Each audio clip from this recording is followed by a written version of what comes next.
So thank you very much for inviting Linda and myself to your house tonight. It's a pleasure. I'm very, very thrilled to have you here. And to those that are watching this is Karen Dodd from Wise Women Weekdays. And today we are going to be talking, I think, about sort of energy and the history of what you're doing now. You've really turned your life around, I think, haven't you? What you were doing many years ago, whereas now you are a naturopath. A naturopath nutritionist, yeah. And our paths crossed a few years ago. At the beginning of all this hoo-ha, we were connected, but we never actually met until Linda introduced us the other day. And that's what I think what is going on in the world at the moment. They're not coincidences, it's like synchronicity, isn't it? Our paths, if you're meant to meet at the right time, it happens. So, Simone, just give us a little background about what you were doing and why you're here now in sunny Sussex. Well, I have this really weird history, which, looking back on it, I suddenly realised that it was all perfectly orchestrated, but at the time it all seemed very odd. So I originally wanted to be a medical doctor, and I had a place to read medicine at Southampton University, but I had a problem with my chemistry teacher at my grammar school, and she was really horrible to me, and so I decided not to stay. And I went off to the local sixth form college to finish my A-levels, which was academic suicide really, and I didn't get the grades I needed for my medical school place. So instead I went off to work in diagnostic medical imaging, or radiography as it's also known. And I got back injured 6 months into my training, couldn't do all the heavy lifting that was involved in that particular career. So I moved into radiation safety, which I was very, very good at, and I ended up becoming a lecturer and very highly regarded in that field, did a lot of lecturing, was invited to speak at various conferences, and ended up writing a book, which is here. So what is that called? It's called Radiation Protection in the X-ray Department. It was published in '93 by Butterworth Heinemann. It's out of print nowadays, but it was a seminal work, and I work with the Radiation Protection Board, the National Radiological Protection Board, or NRPB, which got privatised in the early 90s. But they were doing research on radiation doses for various diagnostic imaging procedures, including CT scanning, and they hadn't published a sort of short version of their reports, were great big thick tomes that you couldn't carry around or show to a patient. And I suggested to the team that had done that work that they should have a short version, and they said, well, we don't have time to do that, but if you want to use our work, we will happily give you permission. And it's all in this book, which was used for radiography. They were very happy that their work got seen by a wider audience. But I went to the first publisher with my idea, which was Butterworth Heinemann, and I never got a rejection letter. They accepted my proposal straight away. So. And that's quite an old book in today's, you said it, when did you write it? 93 that was published.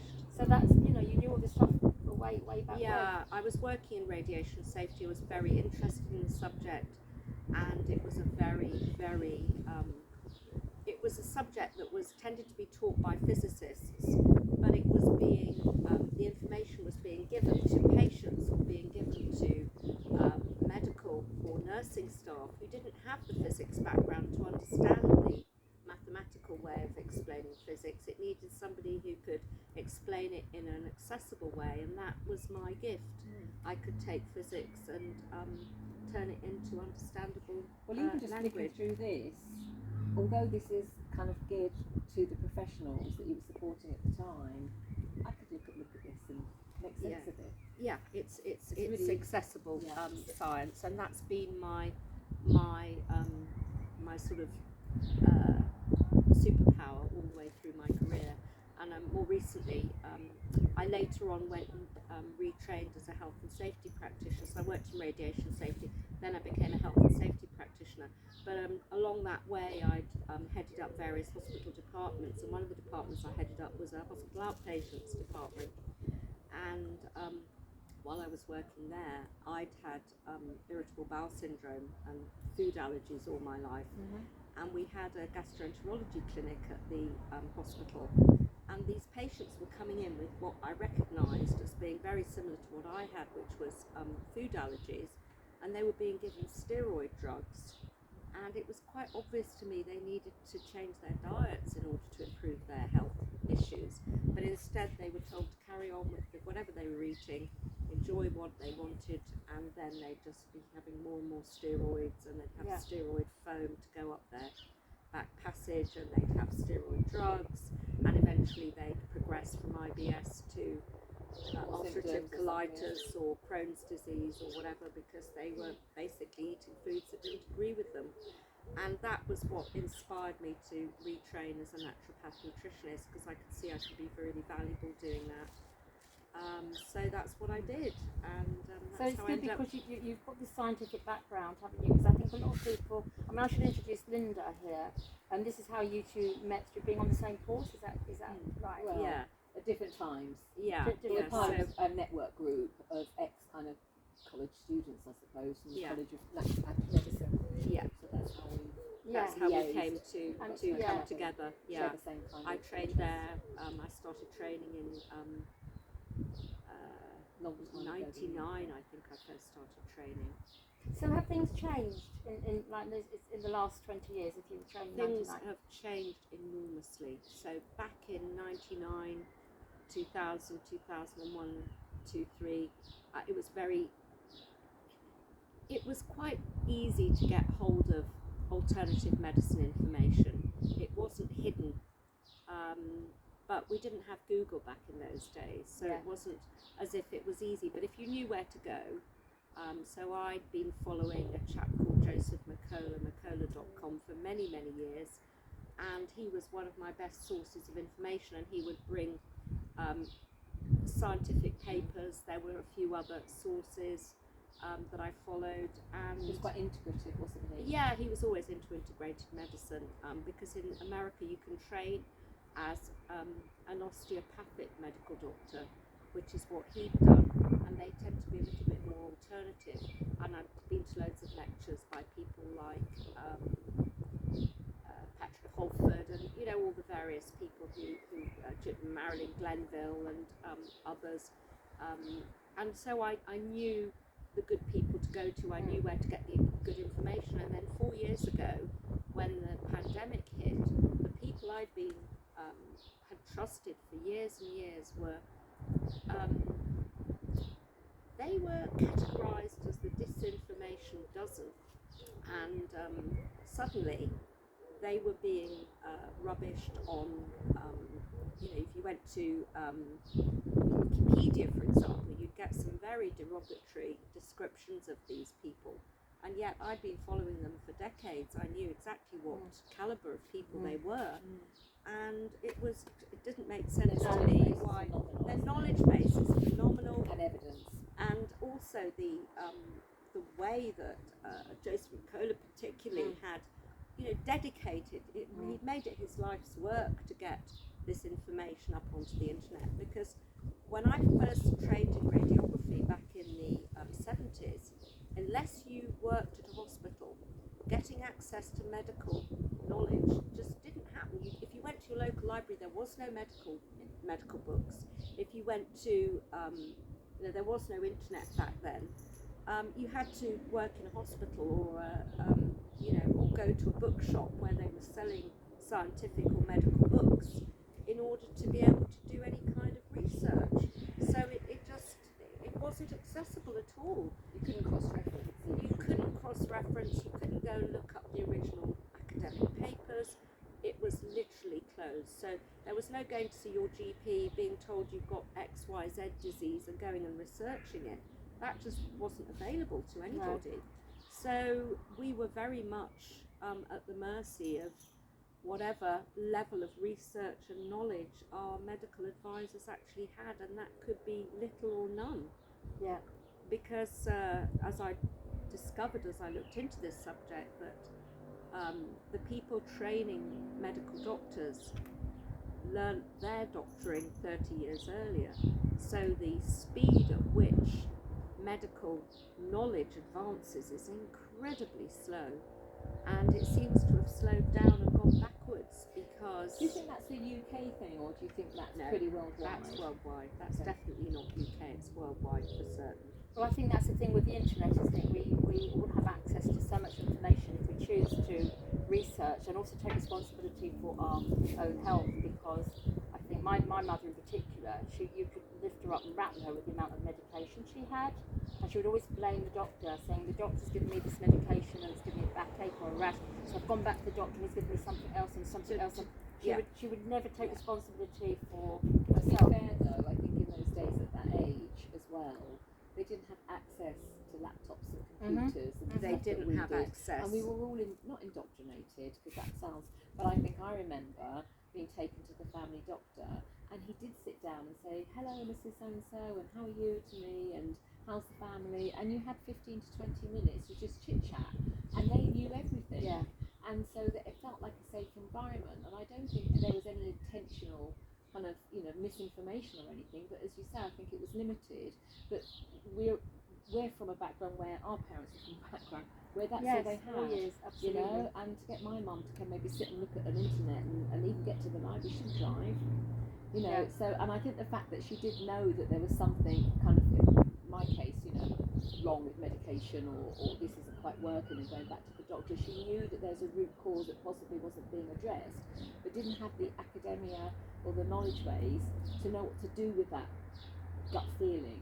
And I think even now, allopathic medicine has a huge important place in our society and our health. It's about integrating and not cutting off new knowledge, isn't it? And not gagging people in a sense of expression, of being a bit more open about it, because there's a lot of money involved in a lot of industries. There's a lot of money involved in lots of industries, and the other problem with allopathic medicine is that it is the pharmaceutical industry dominates the allopathic Do they not invest world. in the hospital? Is it true they invest in the hospital training? They dominate medical training for they doctors? dominate the medical training, and so any form of alternative or integrated or complementary medicine is literally Discouraged, maligned. I think discouraged is the understatement. I mean, when I was working, I ran an outpatients, as I mentioned earlier, and we had a pain clinic, and the patients, we had an acupuncturist coming in, and this was frowned upon, and we were also giving TENS machines to the patients, many of whom were on a very, very low budget, and I got severely criticised for providing batteries for the TENS machines that were being used by patients with chronic pain. And the tragedy was most of the patients with chronic pain had developed their chronic pain when they'd had back surgery that had gone horribly wrong, and they ended up as chronic pain sufferers. And it was not all of them, but at least 60% were actually there because of unfortunate mishaps following surgery. So and now the NHS does actually refer people to acupuncture support. Yeah, they're more integrative, aren't they? I think also, I don't know how it's changed, I'm not a doctor by any means, but from my understanding, doctors only have like a half a day education or training in what you put in your body, i.e. the nutrition. The diet, So they get about 4 or 5 hours. And we are what we eat, aren't we? It's we quite are important. what we eat, and particularly the Or what we problems don't come. eat. Problems come when we're deficient, when we've got gut problems, and we don't absorb what we're eating, and we've got toxicity coming. I mean, a lot of because I've got a background in health and safety as well as in alternative medicine. I mean, a lot of patients have got problems with environmental toxins in their homes. So if you've got damp in your home, then you may have moulds. Now, when I was working in health and safety consultancy, I went to a particular charity where they had, to save money, the facilities manager was switching off the air conditioning system at weekends and at Christmas, and it was getting mould growing in the air conditioning system. And on a Monday morning, the mould spores were being blown around the office, and it was a major problem. And what can that cause in terms that of can the kind of cause, ill health? well, it depends on cause which, you might not even it depends on which mould it is. So in this particular case, it was something called Stachybotrys, which is an immune system suppressant. So you end up with catching every bug going, but there's also Aspergillus. There are many different And that can happen molds. 4 months after you, say, move from an office, go to the doctors, they could just think you're immune suppressed Well, you for can any develop- other reason. You can develop sinusitis, you can develop asthma, you can develop a whole host of respiratory system problems. But if your immune system is being suppressed, anyway, in this particular case, what I did was I was very clever. I took a broom handle. I bought a kit online to test for mold, and there was a sampling I could cotton and I sellotaped it to the end of the broom handle, so I didn't need to smuggle in a step ladder. And then I took a sample of the black dust that you could see around the air conditioning vents, and then I sent it away for sampling, and I was able to write a report without Upsetting upsetting the apple cart. How was that received? It was, yeah. You The need that one system there? got, the system got cleaned out, and they stopped switching off the air conditioning at weekends and over Christmas. And But it goes to Easter show closure. that there are things that when people including those that are actually deliberately causing the problem, but they're around us, aren't they? But We don't even know. We don't even know, and I mean the number of don't even know. people I hear We're not about. educated on those kind We're of not things. educated. You know, you can have black mold growing in your bathroom, Yeah. on your shower curtain, around your window ledges. I mean, The mastic that's kind of not the quite. mastic Well, there's a friend of mine who moved out from a town and went to live in the country to raise his family, you know, to a house on the prairie. And he was getting really poorly. For 18 months he was having his blood tested to see what it was. Eventually they found out that he had arsenic poisoning. Yeah.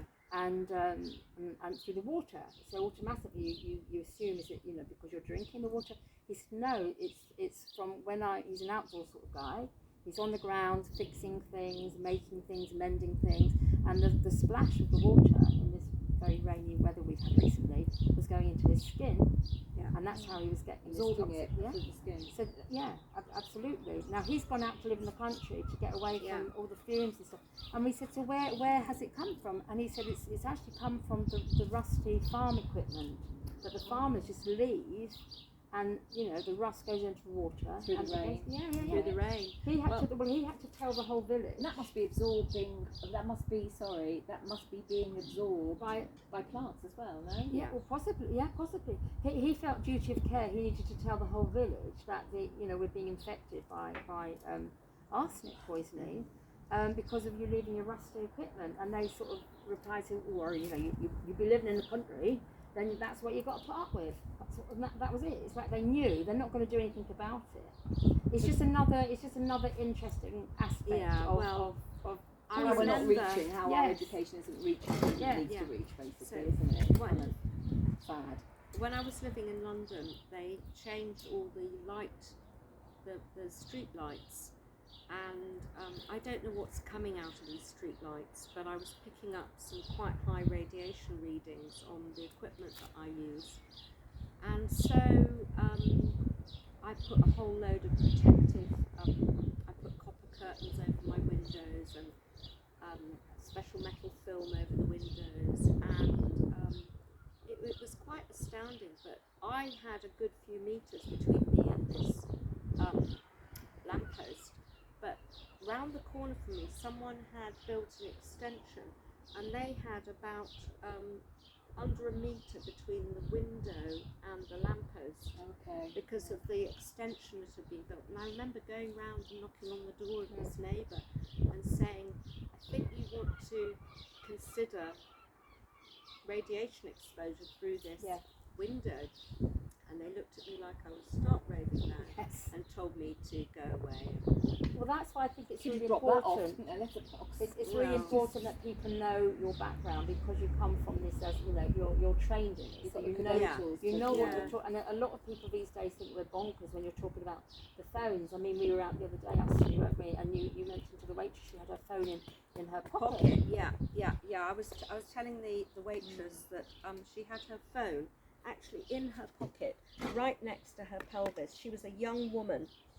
And if you are young, your bone marrow distribution through your body is different to when you get older. When you get to my age, I'm in my 60s, most of my bone marrow is actually my red bone marrow is actually in my sternum. But in younger people, they've got a lot of red bone marrow in their pelvis, and you really don't want to be zapping it with a mobile phone, because that energy can affect the cells, the dividing cells in your bone marrow. And is it because they're still in childbearing years? Is that why it tends to be down there? It's just as we get older, Right, the amount of bone marrow in your body, through your body, it reduces. So when you're younger, would you have it here? Oh, as you'd well? have it here as well. Okay, so here it starts fading it away. starts fading away. We all start to diminish, so Well, we're short. we do, but you know, we can keep ourselves as youthful as possible. There's lots of things we can do to keep ourselves useful. That's my latest book, which is all let's about. hold that up. So that's called Ever Young: A Health Empowerment Manual for Women, and that's all about staying as young as possible. But the kind of things Where we can can we get do, this from, by the way? you can get it through me. Oh, wonderful. not on Amazon? Health No, I'm Empowerment not Manual selling it on Amazon. for Okay. women, ever young. Turn back the clock and use the silver bullet to outwit. And we'll put your contact details at the bottom of this description, so Yeah, people can get thank in touch you very with you. much. No, not a problem at all. That Yeah. looks really interesting. Yeah, so that's a book I've written, and it's basically everything I know about health, including quite a lot on radiation safety and quite a lot on various other things. But interesting, there used to be a centre for telecom radiation safety at the University of Delft in Holland, and they were like the world centre. And in the early 90s, that centre got bought out. The whole university was bought out by Ericsson Telecom. Oh.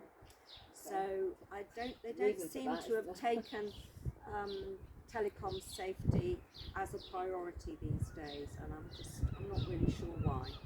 But they're not. Well, there is lots. prioritising. Yeah, there's lots of sort of, I don't know, conspiracy Can I theories, ask isn't there, something? about towers, 5G, phones, all sorts of stuff. But I think, again, with your background, it can be validated. Well, it's quite interesting to look at that, because there is something called ICNIRP, the International Commission for Non-Ionizing Radiation Protection, and they have guidelines where they have said, right, well, if it's below this level, then it's safe.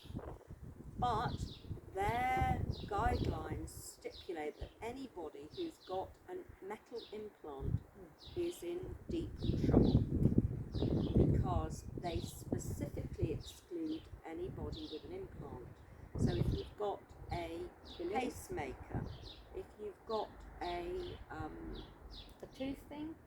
well, Not so much a filling, but what are they? the screw-on teeth. Yes. screw-on teeth, you might have implants. Anybody who's got Vertebrae. vertebrae, you could have had an operation on your spine. Or titanium? Is that the same thing? Titanium, Your knees? metal, titanium joint replacement. But there is a very large group who are potentially and very likely affected by this, and that group is women who have had sterilisation surgery using a device called a Filshie clip. Now, Filshie clips were fitted on the fallopian tubes of many, many women. There are something like 90,000 of these operations in the UK every year in this country. So we have a very large number of women walking around with Filshie clips, initially put on their fallopian tubes to stop eggs reaching the uterus, and so it's a sterilisation surgery. But these Filshie clips actually fall off and end up somewhere else in your body. somewhere else in the body. Now, Copper coil. Sorry. copper coil could also be. Many women. Many young women have women got copper young coils. fertile women. That's They really are popular. metal. Marina coil. Marina coil, yeah. So all of these implants are potentially Damaging. well, there is an interaction. I mean, They track the radiation they signals, do. don't So they? I no longer wear an underwired bra for But what that about very the metals reason. that we wear on our Well, like body. I've got a lot of metal on today. Does that, just out of interest, because I would be thinking, okay, it's all about the metal around us. Well, the metal around us, I think that's something to think about. Yeah.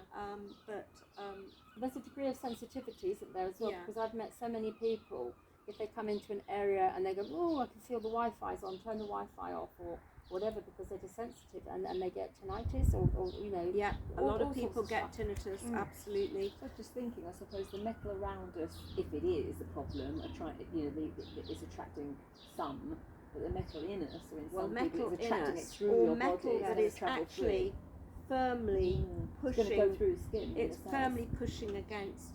And the problem with underwired bras, of course, is that they are pressing on lymph nodes. Yeah. I mean, they might be pressing under the arm into lymph nodes that are draining the breast. Now.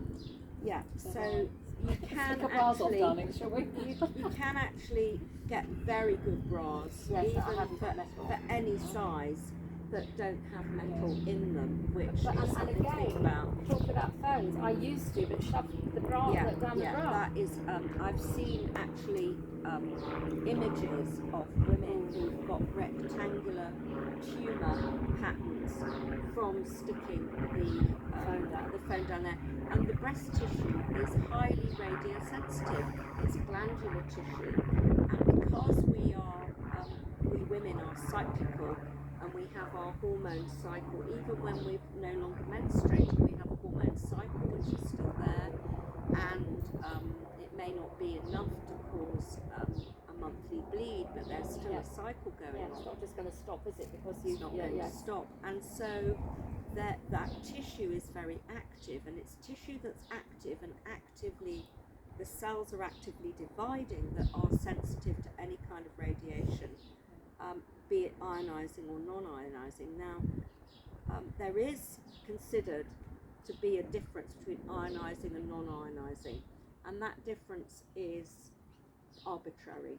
So it may be, so with ionizing radiation, the way it causes injury to DNA is it will knock electrons, or it will break chemical bonds.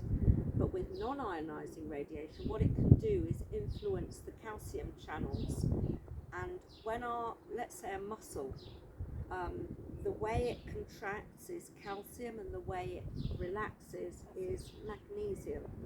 And so you need both of those. Potassium has a role to play in certain muscle, but that's a particular one. But we know from experiments that non-ionizing radiation, the kind of thing that is coming out of your mobile phone, or coming from a mobile phone mast, does impact on the blood-brain barrier, and it does impact on calcium channels. So, do you think that with Alzheimer's at all?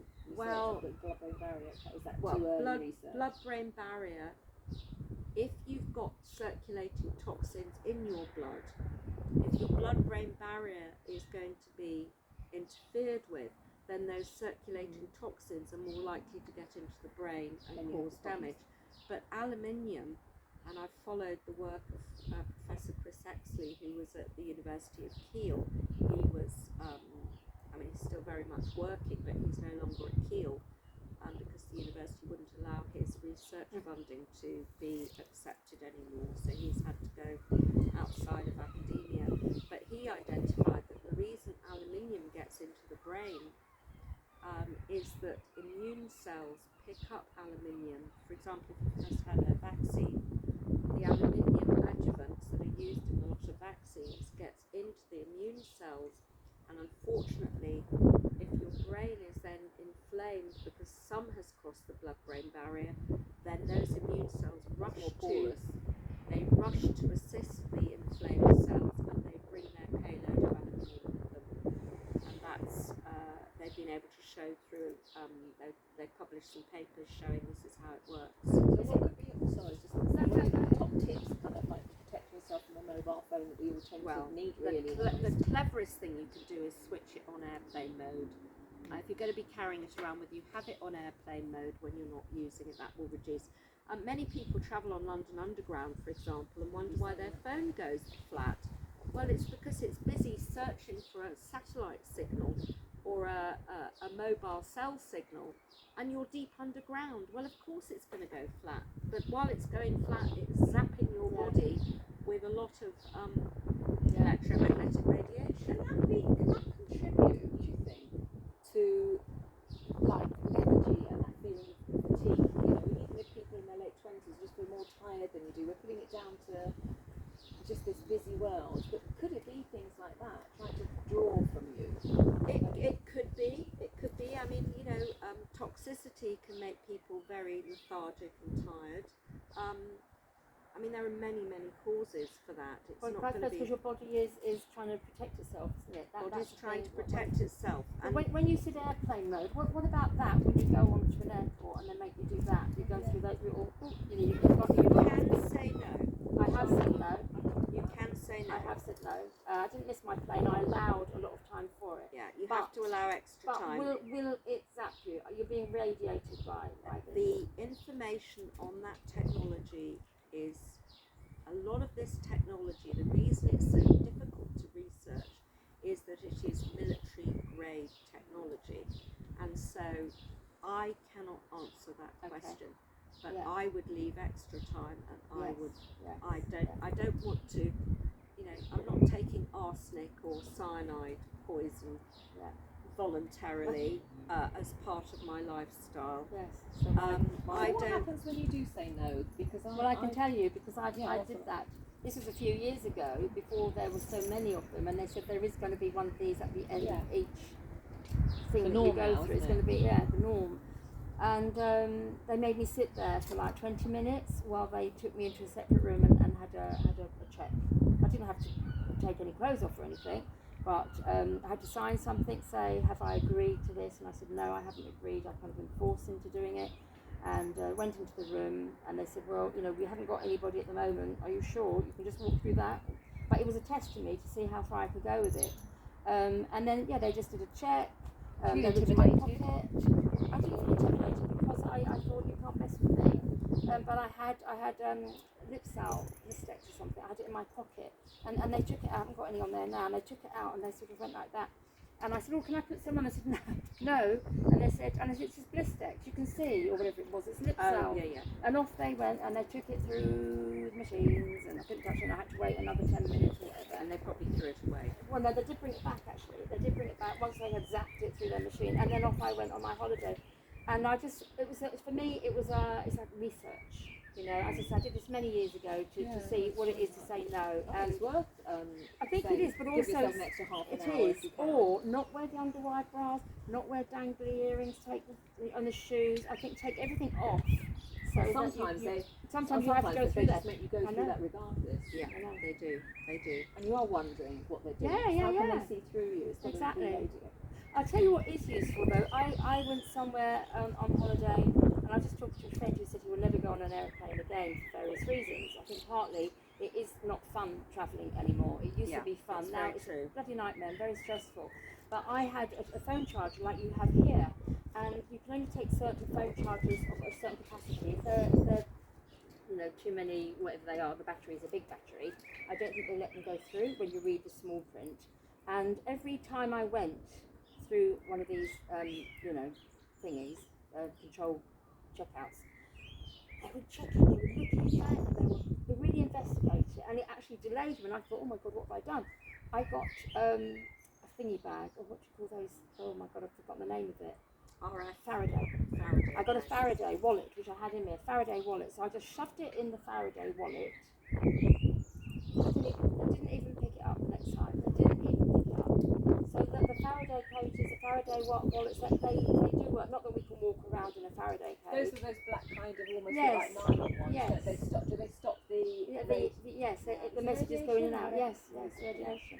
So there are ways, but again, it's how we live our life, isn't it? That's the thing. And so how could we detox, say, from, I don't know, mold, for example, or radiation? Is there kind of a protocol for it? There are ways to detox, but basically you need to, if you're continuing to be exposed, then you're asking for trouble. So, remove yourself from the source, or get the source removed from your life. So if I have mold growing on my ceiling, which I did get a bit of during the winter, I cleaned the wall very carefully with hydrogen peroxide solution, because if you clean it with chlorine bleach, it creates chloramines which are not good for us. So you need to use hydrogen peroxide.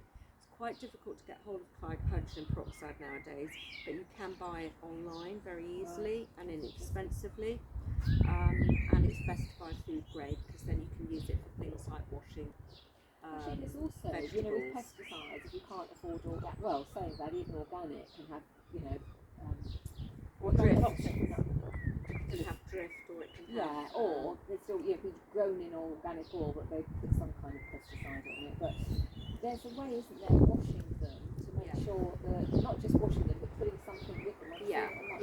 There are various protocols, and I did actually read a paper where various methods were compared, and the best one was actually using salt water, because you get an osmotic pressure with the salt water. That can take out the little bugs and nasties that might be. Well, the bugs are a good source of vitamin E as well, so don't knock them. Are we not going to be eating bugs soon anyway? We're all going to be eating bugs soon. That's going to be But all the farmers' crops are kind of like, Talking of bugs, because I'm aware of the time, but talking of bugs, because before we did this, we had a little wander around your wonderful garden, and we sent Linda off to go and get some comfrey, and we've been collecting ladybirds, and there's a pub over there full of snails that have got so drunk they're not coming out, are they? Because they've been eating your wonderful food. But we did get the ladybirds. We did get the ladybirds, yes. So those will eat green fly, and they're a great non-toxic way of dealing with green fly. Although if you can't get hold of ladybirds, you can make a very dilute soap solution, and you can spray your plants with that, and then the green fly fall off. They can't cling to the plants. it doesn't damage And it doesn't damage them, and then you can easily wash it off. Yeah, just something like Castile soap or something non-toxic. This is a comfrey leaf, which is a fantastic remedy for bruising or muscle tendon strains and so on. And you can make a tea with it.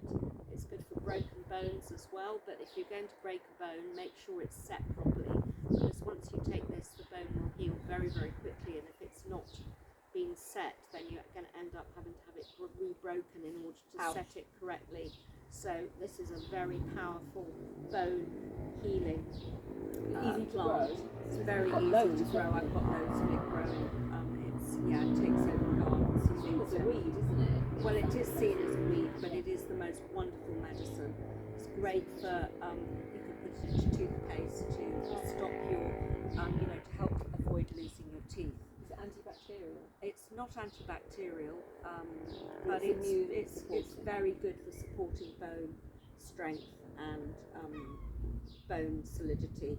So when I've been on long cycling holidays, if I take the comfrey with me, that helps avoid bruising problems where you're sitting on the saddle for many hours each day. Nature's medicine cabinet. I mean, that's the thing about nature. There is a solution. There is a solution, absolutely. And here, this is our display for the day. We thought, This is recycling of your So I'm recycling my milk, my almond milk container. I use it. Peter here. Yeah, I use it to grow food. These are cucumber plants, and I'm using it to turn grow. it up a little bit, because then you've just got the compost in The compost is there, and I've put little bits of cardboard, so the lid was turned into little pieces so that the roots don't end up mushing together yes, too much. because that's the thing, isn't it? When you separate them, they you don't have to drain, you have hair no in the holes or morning. anything. Well, do what you you when you're do draining it? is, if you overfill it, you just open that and pour out the overfilled. Talk about Perfect, isn't it? recycling. Yeah. So it's a really, really good option for growing plants, and I've grown many hundreds of plants from seed using that particular. And if you're going to something like a seed or a cutting swap event, you're not giving away one of your expensive. No. Do you go to many of those? Yes, I do. Sounds like a Great idea. idea. We need to A do seed more of swapping those. event, because I was about, just before you said that, I was about to say, I know a friend who grew a lot, and it's a very small garden. This is Gary, and they grew loads of stuff, and I'm really impressed, because literally he had some growing beds that he had made, got tiny little kind of patio at the back, I don't know,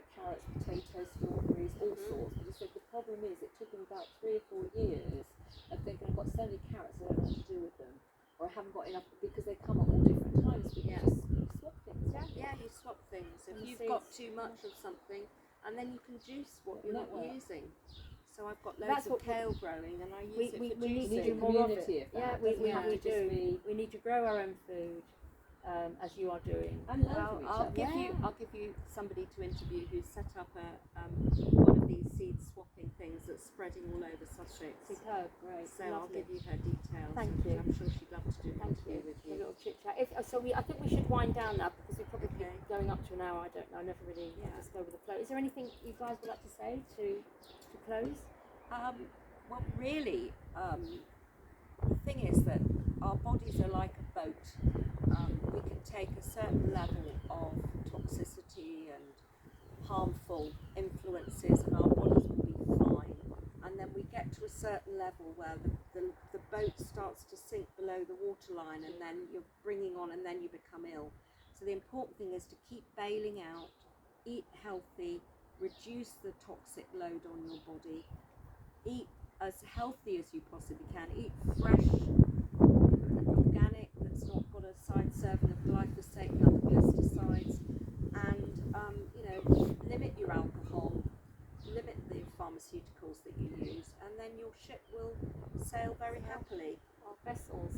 Yeah, Balance, isn't it? Yeah. Have balance. Yeah. Anything Yeah. else you'd want to add, Linda? I'd like to add this stuff up there, that yellow thing. I know we've The forgotten. sun shines beautifully Yes, today. yes, Oh and my so gosh, sit and out. don't we? Sit out and get your vitamin D. I want to soak it up because how rare has that been so far? And how much you feel Absolutely. better. We feel better. I mean, it's good for our pineal gland, it's good for everything. And in fact, I was just reading, before you guys came, I was reading a paper on the fact that wearing sunscreen is not great for I us. totally agree. I haven't worn it for Sunscreen, many I years. haven't worn it for All many these. years. I don't wear those No, I don't either wear anymore. those either. No. That's an indicator. I wear them on isn't it? top of my head to be glamorous. But the hair.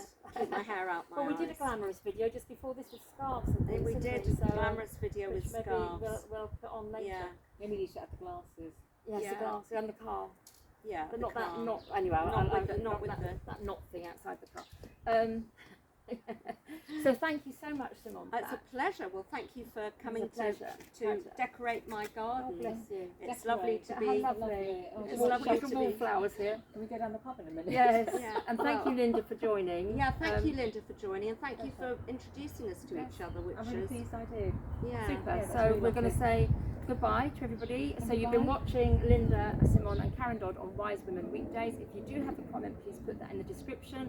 If you like the video, give it a thumbs up and share it. And if you have any questions, put that in the description because I will make sure Simone or Linda gets those questions and We'll answer them. good pleasure. And the books. So one last. Yeah. That one's out of print. That's out no of longer print. in print. Okay, that but we've got a one's health available. empowerment manual for women. Yeah. Simone Plaut. Simone Plaut. Plaut. Okay, thank you. Blessings.